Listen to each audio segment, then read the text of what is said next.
السلام علیکم، میں محمد عبدالرشید جنید، آپ دیکھ رہے ہیں گواہ نیوز۔ ناظرین، تلنگانہ کے علاقے جگتیال میں حال ہی میں ایک واقعہ پیش آیا جب ایک سب انسپکٹر پولیس نے ایک برقع پوش لڑکی کو تھپڑ مارا، گالی گلوچ کی۔ مسلمانوں نے زبردست احتجاج کیا اور اس سب انسپکٹر کو خدمات سے معطل کر دیا گیا۔ آپ لوگوں کے لیے یہ خبر ہے، سبھی نے سب انسپکٹر کی مذمت کی، اس کی معطلی کی ستائش کی، برقع پوش طالبہ کی ہمت کو سراہا کہ اس نے پوری ہمت و جرأت کے ساتھ مقابلہ کیا اور سب انسپکٹر کے قابل مذمت حرکت کو منظر عام پر لایا۔ اگر اس کا پس منظر دیکھا جائے تو پتہ چلے گا کہ یہ برقع پوش لڑکی بس میں سفر کر رہی تھی اور لیڈیز سیٹ پر بیٹھی تھی، جس میں 3 خواتین کے بیٹھنے کی گنجائش ہے۔ کسی اسٹاپ پر 2 غیر مسلم خواتین سوار ہوئیں۔ انہوں نے اس لڑکی کو کھڑکی کی طرف ہٹنے کے لیے کہا جہاں پر دھوپ آ رہی تھی۔ لڑکی نے ان 2 خواتین سے کھڑکی کی سمت بیٹھنے کے لیے کہا۔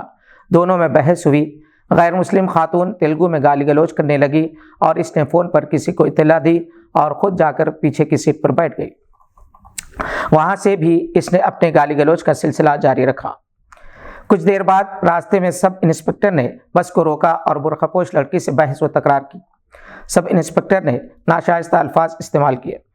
لڑکی اپنے موبائل پر اسے ریکارڈ کرتی رہی، جس پر سب انسپکٹر نے اسے تھپڑ رسید کیا۔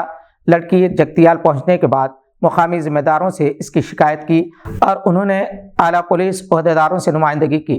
بہرحال اس کی معطلی پر آ کر بات ختم ہو گئی۔ ناظرین، اب آئیے اس واقعے کا اصل پس منظر۔ یہ سب انسپکٹر دراصل بس میں سفر کرنے والی اس خاتون کا شوہر ہے جو برقع پوش لڑکی سے بدتمیزی سے پیش آ رہی تھی۔ اس نے اپنی بیوی اور بیٹی کے سامنے رعب جمانے کی خاطر شیخ چلی بن کر برقع پوش لڑکی پر ہاتھ اٹھا دیا۔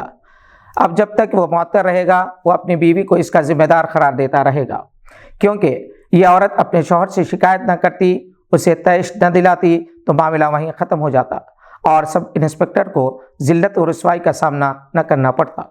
ایسے ہزاروں واقعات پیش آتے رہتے ہیں جب بیویوں کی وجہ سے شوہروں کے کیریئر تباہ ہو جاتے ہیں، ان کے طیش دلانے پر قتل و غارت گری ہو جاتی ہے، رشتے ناطے ٹوٹ جاتے ہیں، خاندان بکھیر جاتے ہیں۔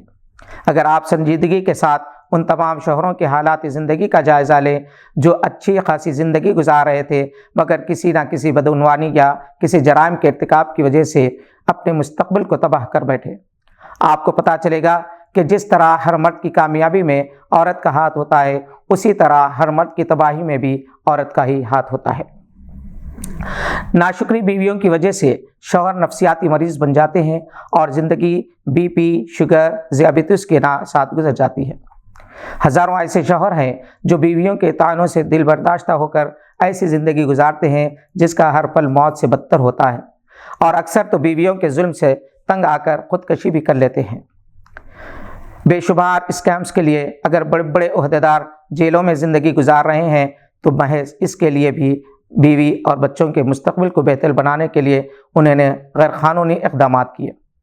اپنے شوہروں کا دوسرے شوہروں سے تقابل، اس کی حیثیت سے زیادہ فرمائش اور جس کی تکمیل نہ ہونے پر گھریلو جھگڑوں سے بیزار آ کر اکثر شوہر یا تو غیر قانونی طور طریقے اختیار کرنے پر مجبور ہوتے ہیں یا پھر اپنے آپ کو ایسے ماحول میں ڈال لیتے ہیں جہاں ان باتوں اور طعنوں کا کوئی اثر نہیں ہوتا، شراب اور ڈرگس کے عادی ہو جاتے ہیں۔ ناظرین، مرد گھر کا حاکم ہوتا ہے۔ اس ظالم سماج نے مساوات اور صنفی انصاف کے نام پر جو سماجی بگاڑ پیدا کیا ہے، اس نے خاندانی نظام کو تباہ و برباد کر دیا ہے۔ اچھی نیک سیرت، شکر گزار عورت اللہ رب العزت کا سب سے عظیم تحفہ ہے۔ مرد اگر گھر چلاتا ہے تو عورت گھر کو سنوارتی ہے۔ بچوں کی پرورش، اس کی تربیت اسی کی ذمہ داری ہوتی ہے۔ اگر وہ اس کے ساتھ ساتھ اپنے شوہر کی اطاعت گزار ہو تو وہ جنتی ہے۔ اللہ تعالیٰ نے مرد کو عورت پر فضیلت و فوقیت دی ہے۔ اس کی وجہ یہ ہے کہ مرد عورت سے پیدائشی اعتبار سے قوی اور طاقتور ہے اور عورت کی نسبت زیادہ انتظامی صلاحیتیں رکھتا ہے۔ اپنے آپ کو محنت و مشقت میں ڈال کر مال کما کر عورت پر خرچ کرتا ہے۔ ان خوبیوں کے باعث مرد کو عورت پر فضیلت و برتری حاصل ہے، جیسا کہ باری تعالیٰ کا ارشاد ہے، الرجال قوامون علی النساء، عورت شوہر کے لیے امن و سکون کا گہوارہ ہے۔ نیک بیوی شوہر کے لیے اللہ تعالیٰ کی بڑی عظیم نعمت ہے۔ حدیث نبوی صلی اللہ علیہ وسلم ہے کہ دنیا کی بہترین دولت بیوی ہے۔ مرد کے لیے بیوی ایک قیمتی عطیہ ہے۔ خالق کائنات کا سب سے زیادہ قیمتی اور نادر و نایاب تحفہ ہے جو شوہر کی محبت و غمخواری کے لیے بھیجا گیا ہے۔ اسی وجہ سے دونوں کو ایک دوسرے کے حقوق کا پابند بنا دیا گیا ہے تاکہ دونوں دکھ و درد، راحت و آرام، خوشی و مسرت کو آپس میں تقسیم کر کے زندگی کے تمام دشوار گزار مراحل طے کر لیں۔ آج کے لیے بس اتنا ہی، نئی خبروں کے ساتھ پھر ہوگی ملاقات۔ اگر آپ ہمارے چینل پر نئے ہیں تو سبسکرائب کرتے ہوئے بیل آئیکن دبانا نہ بھولیں۔ شکریہ، خدا حافظ۔